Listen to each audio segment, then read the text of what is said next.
बिस्मिल्लाहिर्रहमानिर्रहीम। अस्सलाम वालेकुम स्टूडेंट्स, कैसे हैं आप सब। उम्मीद है आप सब खैरियत से होंगे और बिल्कुल ठीक ठाक होंगे। तो जी आज हमने एक और मैथ्स पज़ल करना है और इस पज़ल को सॉल्व करने के लिए मैं आपको 30 सेकंड्स का टाइम दूंगी। 30 सेकंड्स में आपने इसको खुद से ट्राई करना है। अगर आपसे हो जाता है तो बहुत अच्छी बात है, लेकिन अगर आपसे नहीं होता तो कोई मसला नहीं। टाइमर के बाद मैं आपको ये खुद सॉल्व करके बताऊँगी।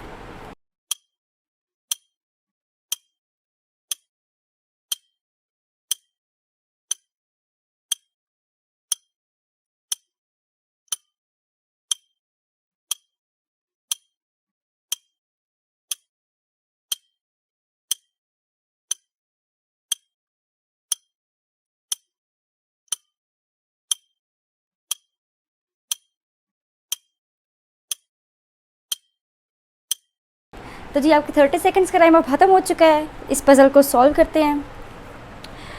कोई भी पज़ल सॉल्व करना हो ये तो हमें पता है कि उसके पीछे कोई ना कोई लॉजिक होती है जो उसको उस पर वैल्यूज़ लिखी होती हैं।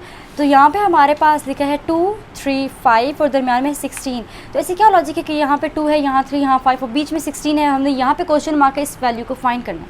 सो देखें 3 और 5 को प्लस करें, क्या आता है 3 + 5 = 8।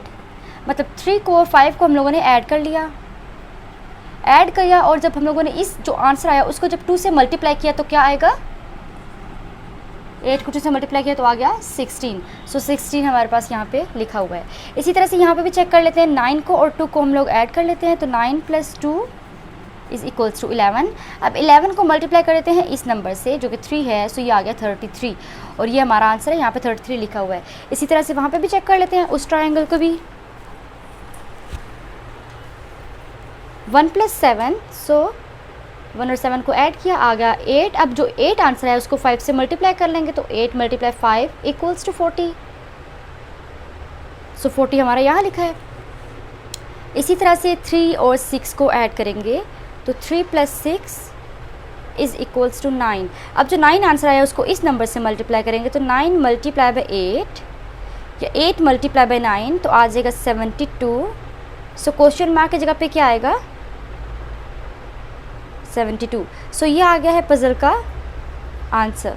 तो उम्मीद है स्टूडेंट्स आपको ये पज़ल बहुत ज़्यादा इंटरेस्टिंग और बहुत ज़्यादा मज़े का लगा होगा। तो अगर आपको पज़ल पसंद आया हो तो अपने फ्रेंड्स, क्लास फेलोज सबके साथ शेयर करें। चैनल पे न्यू है तो चैनल को भी सब्सक्राइब कर लें ताकि आने वाली हर न्यू वीडियो का नोटिफिकेशन आप तक टाइम पर पहुंच जाए। अब मैं आऊँगी नेक्स्ट पज़ल के साथ, तब तक के लिए अल्लाह हाफिज़।